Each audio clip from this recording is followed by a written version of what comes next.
Jam, ça va, Alain? Comme d'hab, hein, c'est... Ouais. Donc, grand habitué. Je me suis fait une spécialité, l'Ukraine. Je suis monomaniaque, hein, maintenant. Ouais, non, mais on voit... Je passe mon temps là-dessus. Ouais. Tu suis, j'ai envie de dire, on est connecté, on a des nouvelles heure par heure, un peu, tu nous détailles la situation, envoie des articles, Ouais. en contact même avec pas mal de gens sur Alors place. donc je me suis mis sur Twitter. Je n'avais pas utilisé Twitter jusqu'à présent parce que ça fait beaucoup. Et donc la plupart des journalistes aujourd'hui envoient leurs dépêches sur Twitter, hein, à leur rédaction. Et il suffit de les suivre, hein, sur Twitter, tu te branches sur tel ou tel journaliste, puis comme un journaliste il est branché sur ses collègues, donc comme ça que tu arrives à trouver la filière. Donc je me suis branché sur des journalistes qui sont sur le terrain entre Mariupol et Kramatorsk, hein, on montrera des vues. Tu peux passer la vue 7, hein, pour montrer ce qui se passe sur le terrain. Alors c'est la carte du Donbass. Alors c'est quoi le Donbass? Parce qu'on a parlé du Donbass. En fait, le Donbass, c'est un bassin minier qui n'est pas exclusif à l'Ukraine, puisque c'est un bassin minier qu'on appelle le Donbass, qui va jusqu'à Rostov-sur-le-Don, donc qui est à cheval entre l'Ukraine et la Russie. Ce qui est bien la preuve que cette Ukraine était une configuration complètement artificielle de l'URSS. Hein, ils ont mis l'Ukraine là, mais dans cette partie-là, c'était des Russes qui étaient là. Donc pourquoi ils ont mis cette partie? Ils ont coupé le bassin minier en deux et ils en ont mis une partie en Ukraine. Voilà. Donc le Donbass ukrainien, ce sont les oblasts. Comment on dit les oblasts chez eux? C'est comme les départements. Les oblasts de Lugansk et de Donetsk. Oui, d'accord. Hein, mais les mines, c'est surtout dans le Lugansk. Et Donetsk, c'est une des plus grandes, plus grandes villes d'Ukraine. Donetsk, c'est une très grande ville, ouais, je sais pas. C'est une des plus grandes. Hein, une des plus grandes, ouais. Et donc, ce sont les deux oblasts en sécession qui ont fait leur référendum, qui ont pu l'organiser et qui a donné une grande majorité de voix pour l'autonomie, en fait, pour l'indépendance. Hein. Et alors donc, l'oblast de Donetsk a une façade maritime sur la mer d'Azov, au sud, hein, c'est là où se trouve Mariupol, qui est un port. Hein. T'as mis la vue 7, hein, et d'accord. Donc on voit au sud donc c'est le sud-ouest qui est le Donetsk et le nord-ouest qui est le Lugansk. On appelle le Lugansk parce que c'est la capitale, c'est Lugansk, et c'est là que se trouve, pas loin de la frontière russe, le bassin minier, hein, qui était un des hauts lieux d'ailleurs du communisme, puisque il y a un bled qui s'appelle Torres, du nom de Maurice Torres. Ouais. Voilà, donc ici c'est surtout des pro-soviétiques qu'il y a, hein, plus qu'autre chose. Voilà. Et donc ce sont donc ces deux oblasts qui sont maintenant en sécession et dans lesquels se déroule une guerre. On peut l'appeler la guerre du Donbass. La guerre du Donbass, ouais, la guerre du Donbass. Ce qu'on voit un peu partout. Et c'est une guerre qui a commencé par un massacre, celui de Mariupol, il y a une quinzaine de jours. Hein. C'était le 9 mai. Le 9 mai, où à Mariupol, des nervis de la droite, des nervis armés, sont rentrés dans la ville et ont voulu perturber les manifestations du 9 mai. On sait que le 9 mai, bon, c'est comme le 8 mai chez nous, mais chez eux, c'est un jour après, commémore la victoire de l'URSS sur le nazisme, et c'est une des plus grandes... Ah bah tiens, il y a... on va pouvoir prendre Thierry, que tu lui dis qu'il le prenne. Mais il peut pas. Hein, laisse tomber. hein, il faut tout connecter à l'avance. Ah bon, plus compliqué bon que bah ça. tant pis. Ouais. Tant pis pour lui. Il avait qu'à venir avant. Et donc Oui, donc à Mariupol, donc il y a ces fameuses fêtes du 9 mai qui sont des fêtes extrêmement importantes. Pour eux, c'est quasiment l'équivalent du 14 juillet. Hein. C'est vraiment la plus grande fête, le 9 mai. Et donc, ces gens de la droite ont voulu perturber ces fêtes. Alors, hein, on a déjà vu le partage dans la conception historique. Donc, tu as les gens, les pro-russes à l'Est, qui considèrent que la victoire sur le nazisme, c'est une très très grande victoire qui est formateur de l'URSS, hein, pratiquement. C'est le grand effort, ils appellent ça la Grande Guerre patriotique. Ouais, la Grande Guerre patriotique. La Grande Guerre patriotique, tandis que à l'extrême ouest, ils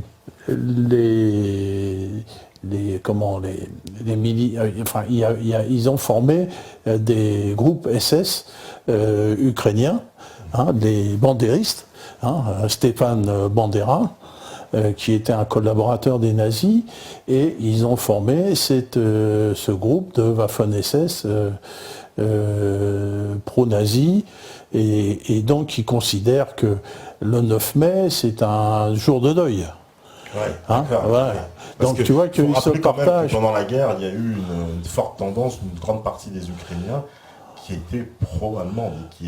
C'est pas une grande partie, c'est une petite partie qui était cantonnée dans l'Ouest, hein, surtout dans l'Ouest. Et puis... Oui, mais c'est un mouvement qui a existé. C'est un mouvement, bien sûr. Même bien si sûr. Comme les Pays-Baltes, on va pas se mentir. Oui, bien sûr. C'est un mouvement qui a existé, mais qui n'a existé que sur une partie du territoire, mais pas de l'Ukraine artificielle aujourd'hui. Tandis que toute l'autre partie, on va dire pro-soviétique, considère que c'est une victoire, les autres une défaite. Sur quelque chose qui est aussi important que cette guerre, si tu veux, il n'y a pas beaucoup de gens, y compris en Allemagne aujourd'hui, qui considèrent que le 8 et le 9 mai, c'est un jour de deuil, y compris en Allemagne, on considère que c'est la fin du nazisme. Moi, j'ai bien connu la République démocratique allemande dans ma jeunesse. Le 8 mai, c'était un jour férié. On fêtait la fin du nazisme et de l'hitlérisme. Donc, y compris pour... c'était pas une guerre qui était une guerre entre nations, c'était une guerre entre systèmes politiques, surtout. Voilà. Bon, alors c'est vrai que les soviétiques ont été envahis. Pour eux, c'était plus une guerre idéologique, mais une guerre patriotique. Hein, voilà. Et donc, le symbole du 9 mai, c'est ce que je porte ici, c'est le ruban de Saint-Georges, qui symbolise la victoire de l'URSS sur le nazisme, et donc qui est devenu la symbolique des autonomistes ou des séparatistes ukrainiens. Hein, c'est-à-dire, si tu portes le ruban de Saint-Georges et que tu te balades à Lviv, tu te fais égorger. Hein, donc voilà, ça c'est le signe de ralliement de ceux qui fêtent la victoire sur le nazisme. Oui. Alors, comme ils considèrent que les gens à Kiev sont des nazis, donc de toute façon c'est vrai, puisque on voit que le président, on le voit sur des photos, qui fait le salut nazi, qui est bandériste, donc ils considèrent que ils sont en lutte ces jours-là contre le nazisme. Donc aujourd'hui encore, donc ils reprennent des thèmes de la guerre 39-45 pour dire voilà, les gens qui vont envahir le Donbass sont des nazis. Mesure, si je me trompe, c'était d'interdire la langue russe. Hein, ça a été une des premières. Oui, ils ont d'abord. Dès le lendemain, je crois, un truc comme ça. Oui, dès le lendemain, interdire la langue russe, alors qu'il y a très peu de gens qui parlent l'ukrainien, y compris à Kiev. La plupart des gens parlent russe partout, quoi. Hein, voilà, bon, ils interdisent, donc c'est vraiment un casus belli. C'est proche en plus l'ukrainien. Oui, ça se ressemble beaucoup. Tout le monde sait bien, on en a parlé, que la Russie a son fondement historique en Ukraine, et que c'est là qu'est née la Rousse, qui est le mélange entre les Slaves et puis les Nordiques, les Suédois, qu'ils appelaient les Varegs. Hein. les Vikings, plutôt les Norvégiens et les Danois, puis à l'est, ce sont les Varegs qui descendaient par le Dniepr, avec leur bateau, et qui ont été jusqu'à Constantinople, et qui ont ramené la religion orthodoxe de Constantinople. Voilà. Donc ces Varegs blonds aux yeux bleus, donc qui se sont établis à Kiev et qui ont formé le premier, la première entité étatique de la Rousse à Kiev. Voilà. Et donc on a une princesse de Kiev qui a épousé un roi de France au XIe siècle. Je ne sais plus lequel, bon voilà. Bon. Mais c'est bien de le préciser parce que la présentation qui nous est faite un peu du storytelling médiatique sur l'affaire, c'est de nous dire qu'il y aurait des Russes et des Ukrainiens et une Russie méchante qui voudrait s'accaparer l'Ukraine, etc. C'est comme ça que ça nous est présenté, en ne mentionnant pas ce lien absolument historico-culturel entre la Russie et l'Ukraine qui sont... ah oui, la Russie et l'Ukraine, c'est beaucoup plus proche que entre le bassin parisien et la Bretagne. Voilà, c'est exactement, voilà. Bon. Et donc, il y a eu donc cette partie-là. Ensuite, historiquement, on va rappeler, elle est très rapide, parce que là, je vais pas aller au bout, a été occupée par les Polonais et les Lituaniens. Ça a formé un grand-duché, un royaume de Pologne et de Lituanie pendant pas mal de temps. Et puis, Catherine II a repris tout ça sous l'égide du tsarisme, et puis donc c'est devenu russe, toute cette partie est devenue russe. Bon, voilà. Y compris la Crimée qu'elle a repris aux Turcs. Donc ça, pour retracer ça, mais on en a déjà parlé, puis c'est pas le... Non, mais pour recadrer, c'est bien, ça recadre un peu, tu vois, ce qu'on n'a pas vu, ça recadre. Donc là, historiquement, ces gens de l'Est donc, se rapportent à l'URSS, plus qu'à la Russie. À la Russie, parce qu'ils sont russophones, mais à la tradition soviétique du ruban de Saint-Georges, qui était une distinction. Alors l'ordre de Saint-Georges était une distinction tsariste qui a été supprimée par Lénine et qui a été repris par Staline, c'est-à-dire qu'il n'y avait plus la croix de Saint-Georges, mais il y avait une étoile. Et donc cette distinction était attribuée vraiment à des combattants méritants, à des héros de guerre. Voilà, donc c'est devenu le symbole des héros qui ont combattu contre le nazisme. Et donc Poutine a repris cette symbolique et qu'on voit maintenant partout, tout le monde a vu des drapeaux, des rubans. Donc on voit les combattants du Donetsk et du Lugansk ayant ce ruban accroché à leur le drapeau de la Catalogne, comme je l'ai vu l'autre fois. Non, c'est la Catalogne, c'est sang et or. Bah oui, mais les gens, ils sont bureaux, il y a des daltoniens dans là, c'est noir et orange. On a eu un débat, il y en a qui voyaient du rouge et de la rouge et du jaune. J'ai dit, mais il n'y a pas ni rouge ni jaune, c'est du noir et du orange. Tu veux bien, là, abandonner. Donc, on en revient à ça. Donc, ces gens-là, quand les nazis de Kiev ont décrété la fin de la langue russe, donc ils se sont révoltés. Tu vois, tous ces gens réapprendre une langue qu'ils ne connaissent pas. Et donc c'est là que ont commencé des prises des bâtiments administratifs où les gens portaient des drapeaux russes, parce qu'au départ, évidemment, il s'agissait du rattachement à la Russie. Et puis quand il y a eu l'exemple de la Crimée, les gens se sont dit, nous aussi, on veut être attachés à la Russie. Donc au début, il n'y avait pas ce fameux drapeau du Donetsk, qui est noir, rouge et bleu, noir, rouge et bleu, du Donetsk, avec l'aigle russe frappé dessus. Et donc ça, c'est devenu l'autonomie, est devenu... Après, on va dire, on va être autonome, et après, quand on sera une république populaire du Donetsk, on va demander un rattachement à la Russie. Voilà, en gros, quelle est leur philosophie. Alors, quand les Américains qui pilotent toute l'opération ont vu d'abord que le peuple de Crimée avait voté son indépendance, puis dans la foulée son rattachement à la Russie, ils ont commencé à un petit peu avoir les miquettes, et donc ils se sont dit, si tous les russophones font pareil, nous on va perdre tout l'Est et le Sud.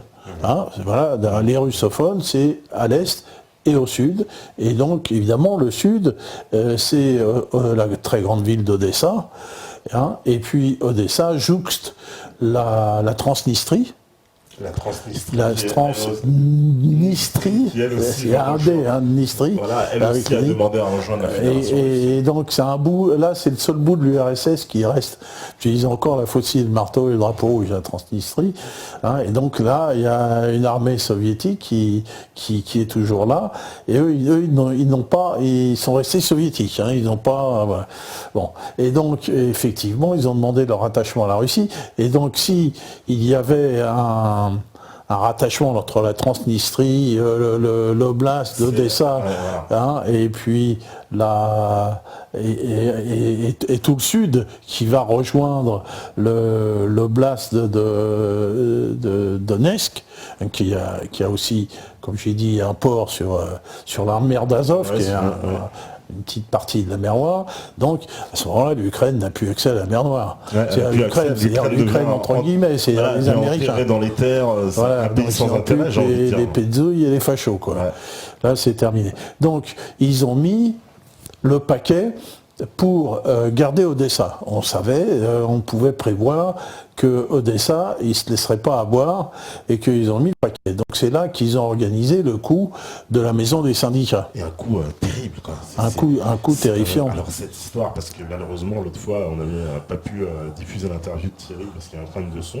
Donc il expliquait cette affaire qui, il faut quand même qu'on y revienne un peu. C'est énorme d'atrocité ce qui s'est passé ce jour-là. Oui, alors donc on sait à peu près comment que ça s'est passé. Donc ils ont monté une provocation avec des gens qui jouaient le rôle des pro-russes, hein, et qui ont lancé des objets, des bouteilles incendiaires sur des supporters de foot de Kharkov, et qui les ont, avec l'aide des flics, ils ont attiré tout ce monde-là, ça fait une belle marche, hein, vers la maison des syndicats, où devant, il y avait des tentes et des stands d'autonomistes. La maison des syndicats, surtout des communistes qui avaient là-dedans, et que, évidemment, les communistes, ils sont plutôt pour la Russie. Bon, donc, et donc, ils ont amené tous ces gens qui ont détruit les tentes, et les gens qui étaient dans les stands là-devant, ils sont rentrés dans la maison des syndicats. Tu vois ? Hein ? Alors, c'est là que, dans les joueurs de foot, il y avait des tueurs, qui étaient de mêlés aux supporters.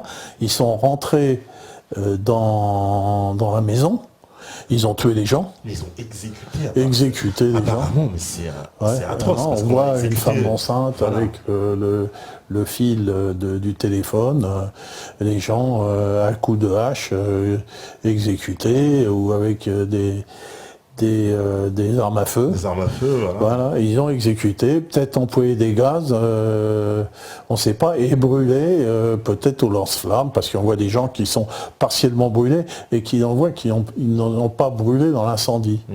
Donc ils sont rentrés là-dedans, ils ont exécuté des gens, puis après ils ont jeté des bouteilles incendiaires. Parce qu'il y a que les deux étages qui ont brûlé, parce qu'après on a dit oui, les gens sont morts dans un incendie, c'est ce qui est oui, bien sûr.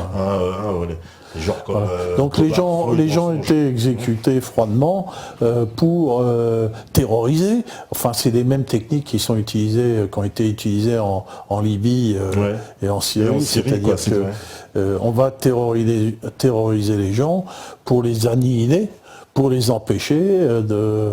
Alors ça a quand même marché, parce que le mouvement pro-russe s'est quand même tassé à Odessa, et puis maintenant Odessa est quadrillé, quoi. Odessa est quadrillé, la police est omniprésente, les manifestations sont interdites, enfin c'est un État fasciste qui a été mis en place sur Odessa pour annihiler toute volonté des opposants à pouvoir faire quelque chose. Ouais, parce qu'Odessa est extrêmement stratégique. Comme Alors, Odessa est extrêmement stratégique. Alors, ils ont fait alors ça, c'était le 1er mai. Le 9 mai, ils ont fait à peu près la même chose à Mariupol. Donc ce port donc, à l'extrême sud du Donetsk. Et donc là, le massacre s'est passé dans l'hôtel de police. Hein, donc il y a les gens qui sont venus, les néo-nazis qui sont venus, ils ont été à l'hôtel de police, ils ont demandé aux flics de les aider pour aller perturber la manifestation de la victoire. Voilà. Et donc les flics n'ont pas voulu. Ils n'ont pas voulu le faire. Et donc le chef des flics a pris son arme et il a abattu comme ça plusieurs de ses collègues. Voilà. Et s'en est suivi donc une fusillade et donc il y a eu un nombre de morts indéterminé. Durant cette journée, certains parlent de 100 morts, certains parlent de 20, certains parlent de 30, bon, on ne sait pas exactement. Puis le feu a été mis au bâtiment de la police. Puis le feu a été mis à d'autres bâtiments aussi. Et donc, il y a aussi, durant ces journées, il y a des gens qui ont été assassinés parce que dans les films, on les voit arriver sur des blindés légers, hein, à toute vitesse, on les voit arriver, puis on voit arriver les gens avec l'arme au poing, et on voit tous ces gens, ce peuple, comme ils font d'habitude, comme on a déjà montré, hein, qui n'ont pas peur, qui se dressent devant. La foule qui se dresse devant, qui les traite de nazis, de fascistes, et on voit les gens qui les engueulent, et on les voit très bien, ces gens qui n'ont pas l'air de militaires. Hein, ils n'ont pas. C'est des civils, beaucoup. Ils tiennent leurs armes comme ça, alors que normalement on tient son arme, le canon par terre, c'est tous les standards d'ailleurs, parce que quand on est comme ça, hop, on se met, tu vois, donc on tient jamais son arme comme ça, on tient toujours comme ça. Bon. Donc ils ont même pas la formation élémentaire de la tenue des gens, hein. Surtout la calache, si tu veux, il faut pas laisser son doigt sur la détente. Parce que la détente est trop sensible. Donc on tient son arme en bas et on n'a pas le doigt sur la détente, on a le doigt le long du pontet, ce qu'on appelle le pontet, tu vois, la partie là. Donc comme ça on reconnaît au moins des gens qui ont une formation, des gens qui n'en ont pas du tout. Donc les gens ils sont comme ça, hop, et puis les autres arrivent, puis paf, ils tirent dans le tas, quoi. Puis tu vois les gens qui tombent. Puis une balle de Kalash, surtout si c'est des Kalash anciennes, des 7,62, hein, tu vois, ça c'est mortel, quoi. Et on me demande justement, parce qu'on en parlait tout à l'heure, c'est marrant, bon, alors je vais répondre, je vais pas poser toutes les questions parce qu'il y en a plein, mais il y en a qui sont pertinentes, parce que par exemple on me disait, est-ce qu'ils veulent pas faire un scénario à la Lugansk pour Odessa, c'est-à-dire avec ce qu'on a vu, ce qui s'est passé, comment dire, un false flag, quoi, pareil. Est-ce que tu m'as dit à Lugansk, c'est là qu'ils ont placé des gars qui tirent sur la ville, c'est ça? Non, c'était à Mariupol. Ah, c'est à Mariupol, pardon. À Mariupol qu'il y a eu un gros massacre qui a peut-être fait une centaine de victimes. Hein, Mariupol, c'est la ville qui a aussi une ville qui est stratégique, qui est sur la mer d'Azov. D'accord. C'est un port. Ouais, c'est un port, d'accord. Voilà. Hein, donc il y a tellement de prises, donc on voit tout ce qui s'est passé. Et donc aussi, le chef de la police a été pris par la milice et il aurait été pendu. Après un procès, mais on ne sait pas si c'est vrai, si c'est faux, s'il a vraiment été pendu, parce que j'ai vu sur certaines dépêches qu'on l'a retrouvé pendu, d'autres non. On ne sait pas trop. Hein, c'est pas facile, c'est comme le décomptage des morts. Là, j'ai un des journalistes que je suis qui s'appelle Graham Phillips, qui est un Britannique. Là, aujourd'hui, peut-être s'il m'écoute, je lui dis bonjour. Et donc, il devait aller à la morgue pour essayer de lever le doute. sur ce nombre de victimes qu'il y a eu ce jour-là, quoi. Donc les victimes, surtout parmi les policiers et aussi parmi les badauds, les gens qui étaient là et qui. Alors aussi, on peut voir ce peuple qui est quand même curieux parce que va te retrouver devant un homme armé d'un fusil d'assaut. Et puis les gens qui bougent pas, au contraire, qui vont vers eux, puis ils commencent à tirer au-dessus de la tête des gens, tu vois, bon, rafale. Il n'y a pas un qui bouge, il n'y a pas une mémère, pas une babouchia, rien. Les gens, ils ne bougent pas. Et on leur tire au-dessus de la tête, ils ne bougent pas. Et après, il y en a qui tombent, paf, ils tirent dedans. Et les gens ne bougent pas. Et on voit même les gens qui courent après les hommes d'armes après ça. Tu vois ?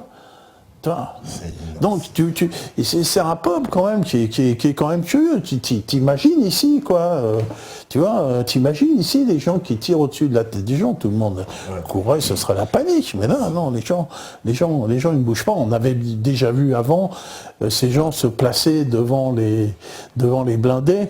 Hein, on a même vu à un moment une vieille femme, le blindé arrive, elle se met comme ça, puis le blindé, paf, il pile presque les autres derrière. Mais ça c'était l'armée ukrainienne. Tu vois, c'était l'armée ukrainienne il y a 3 semaines. Ouais. Mais maintenant, ça ne l'est plus. Voilà, là, c'est plus l'armée ukrainienne. C'est plus l'armée ukrainienne. C'est des mercenaires, soyons clairs. C'est des éléments. Apparemment, il y a plein d'éléments de la CIA aussi qui ont été introduits. Alors, c'est ce qu'ils appellent, ils ont créé la garde nationale. Voilà. Hein, donc, dans lequel ils ont embauché des gens, des militants politiques. Donc, quelle formation militaire ils ont pu avoir? Non, à part une calache, c'est simple, hein, n'importe qui la prend, la démonte en une journée, tu sais comment que ça marche. Et puis tu tires un peu dans le tas, quoi. Et puis tu la prends, paf, tu l'armes, et puis c'est bon, quoi. N'importe qui peut à peu près s'en servir avec une formation d'1 heure ou 2. Et donc ils ont filé ça à ces gens-là, et puis les gens ils étaient programmés pour tirer dans le tas. Avec apparemment un encadrement militaire de l'OTAN. Enfin, moi, c'est ce que... Alors avec certainement un encadrement militaire de l'OTAN, c'est ce que dit les Russes, et c'est ce qu'a sorti ce fameux journal allemand, le Bild am Sonntag, qui est un journal du groupe Springer. Et alors là aussi, c'est assez caractéristique du fait que les Allemands, quand même, freinent cette affaire-là, parce que pour le patronat allemand, couper l'industrie allemande de la Russie, c'est catastrophique. Donc le groupe... c'est vrai que les Allemands, il faut quand même le souligner, hein, il y a une grande chaîne, même la ZDF, qui a diffusé un reportage, qui explique la situation en Ukraine d'une façon que franchement on n'ose même pas imaginer en France, et qui parle exactement comme ce qu'on est en train d'évoquer ici. Hein, alors là, donc là, le Bild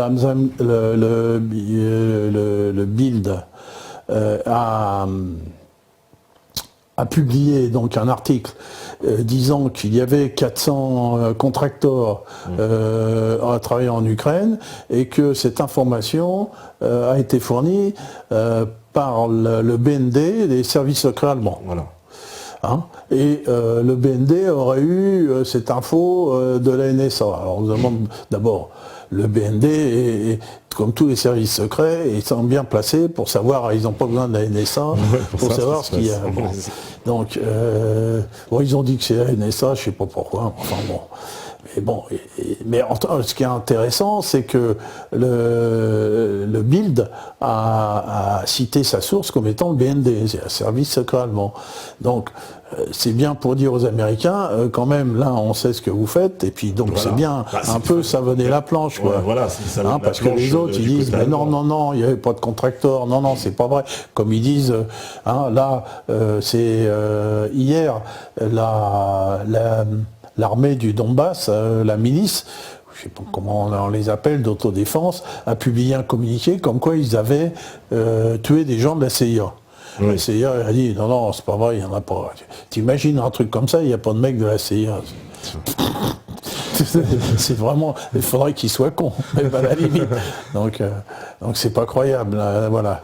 Alors attends, il y a eu aussi, utilisation d'hélicoptères aussi, apparemment. Ah ouais. Alors là, tu vas me passer la vue 8. Hein, la vue 8. Alors, Ouais, Alors si ça tu peux aussi, mettre la vue 8, ouais. c'est caractéristique parce que c'est la vue 8 ou 9, hein, c'est pareil. Donc on voit un Mi-24 qui est aux couleurs des Nations Unies. Ouais.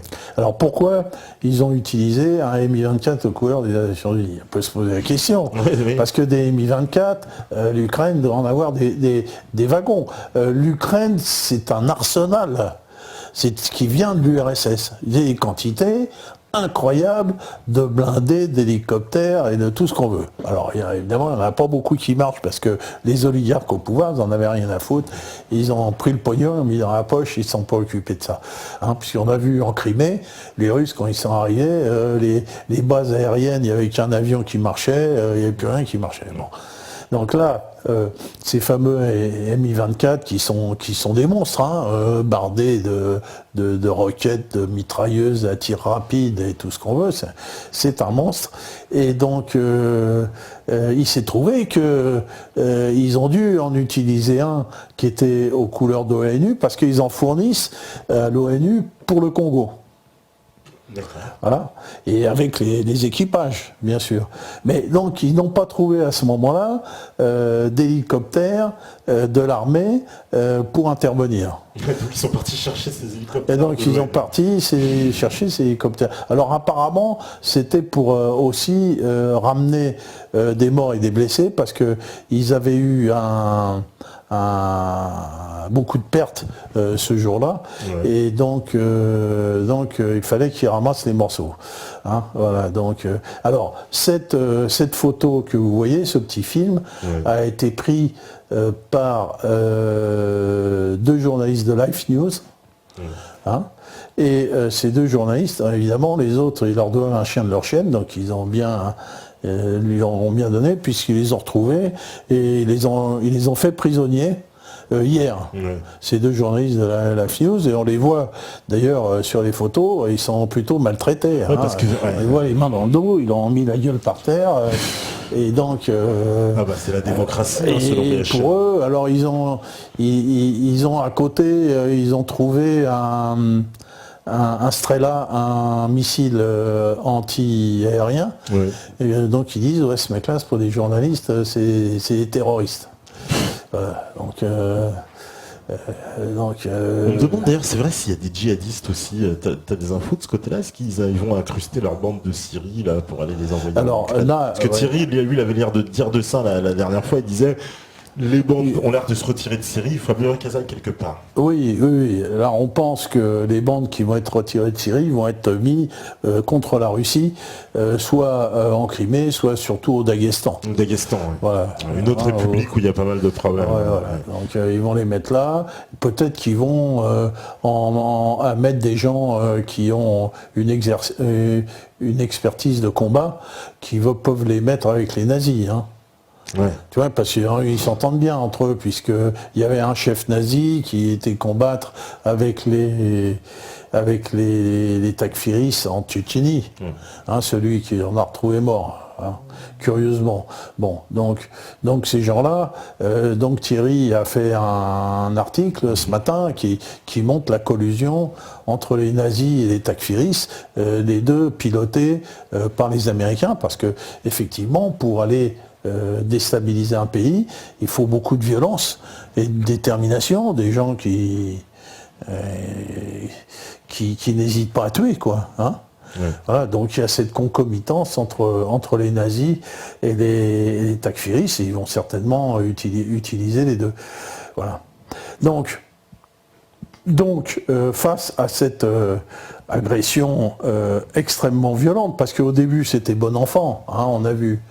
Ils prenaient les bâtiments, les flics, ils filaient leurs armes, les flics, ils n'ont jamais été trop combatifs, et donc même les nazis de Kiev les ont accusés de tous les maux de collusion, etc. Ouais. Et ils ont bien vu qu'ils ne pouvaient pas compter dessus, donc ils ne pouvaient compter ni sur la police, ni sur l'armée.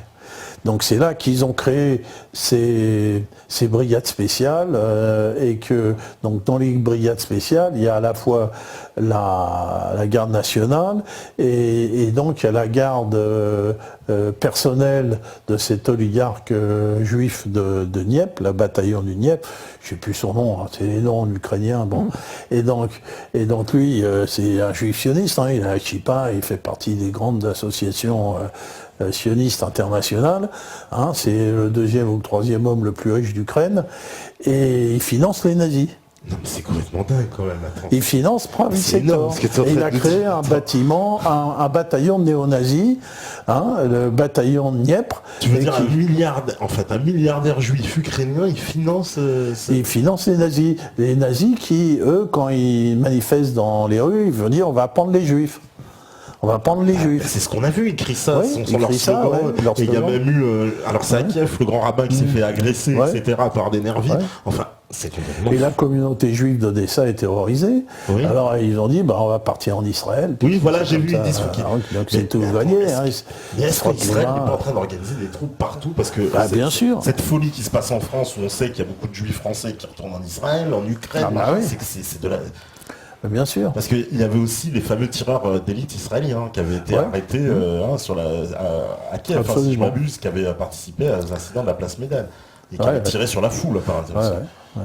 Et alors là, cet oligarque juif avec son nom accouché d'or, et donc il n'a pas payé ses mecs le mois dernier, et donc ils veulent lui faire la peau, quoi. Donc là, il a préparé son avion, il est prêt à foutre le camp en Israël avec le pognon. Bon. Mais il faut dire que ce type-là, c'était aussi un gangster. Hein. Il s'est accaparé des biens, des armes à la main. Quand l'Union soviétique s'est écroulée, ce sont les pires des gangsters qui se sont accaparés des biens qui étaient nationalisés avant, tu vois. Hein. Donc c'est vraiment l'allié de la société, ces gens-là, ces oligarques qui maintenant dirigent totalement l'Ukraine, quoi. Oui. Hein, c'est l'association des oligarques et des nazis. Hein, voilà en gros ce qui dirige ce pays. Et donc les braves travailleurs du Donbass et du Donetsk ont pris les armes, donc les braves, tu vois, des pépères un peu, pas ventripotents, mais entre un peu monsieur tout le monde. Monsieur tout le monde, qui ont un peu pris les armes. Alors il faut dire que... alors ouais, montre-nous. Il y avait alors on va prendre quelques vues de... Alors avant... Oui, pour nous montrer un peu déjà dans quoi, là, je vois, voilà, quelles armes ils ont utilisées, voilà, t'as toutes... alors, on va prendre les armes. Là, on voit, prends la vue 12, là, alors, on voit les pépères, 12, là, sur la vue 12, hein, et donc là, tu vois, quelques miliciens avec leurs armes. Alors, on a parlé tout à l'heure de... Alors ça, c'est la guerre populaire. Pour expliquer. Ça, c'est Slaviansk, hein, tout ça, c'est Slaviansk. Hein, voilà, c'est Slaviansk qui est devenu symbolique, hein, de dire bourrir pour Slaviansk, c'est le symbole de la résistance aujourd'hui, Slaviansk, qui est une grande ville.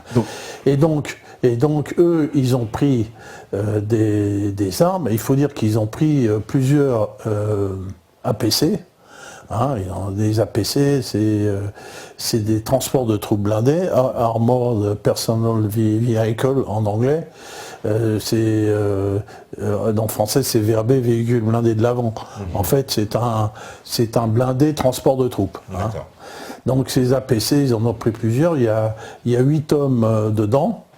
Et donc comme ça vient, donc c'est l'organisation militaire de l'URSS, par APC, il y a plusieurs, ce qu'on appelle des manpad, en anglais c'est un acronyme qui désigne un tube, un tube lance-roquettes. Ouais. Alors ces tubes lance-roquettes sont des roquettes qui sont destinés contre les véhicules blindés ou contre les avions. Vous savez, bon, on va passer en revue. Ça, c'est quand même intéressant parce que l'utilisation des manpads change un petit peu la guerre populaire. On en a parlé à propos de la Syrie parce que les Takfiris n'en sont pas dotés. Et là, il était question que les Américains leur fournissent des manpads anti-tank. Hein. Les takfiristes, ils n'ont que des RPG-7. Alors, le RPG-7, c'est un lance-grenade autopropulsé, donc c'est cette espèce de tube qui n'est pas très grand, qui se porte à l'épaule, et devant, il y a une grenade qui est une charge creuse. Ouais. Hein, tu vois comment fonctionne la charge creuse. Le devant a une forme biconique, et la charge creuse, donc, réverbère le flux de l'explosion, hein, vers un point, tu vois, ça focalise l'explosion sur un point en envoyant un peu de métal en fusion et ça perce les blindages. Hein, au lieu d'avoir une explosion qui va se répandre et qui va avoir qu'un effet de souffle, donc toute la force chimique, on va la concentrer sur un point. Et donc ça fait des petits trous comme ça dans le blindage. Hein, et donc ça va développer une chaleur de plus de 1000 degrés à l'intérieur du véhicule. Donc tous les gens ils crament à l'intérieur. Bon. Donc ça, le RPG type RPG-7,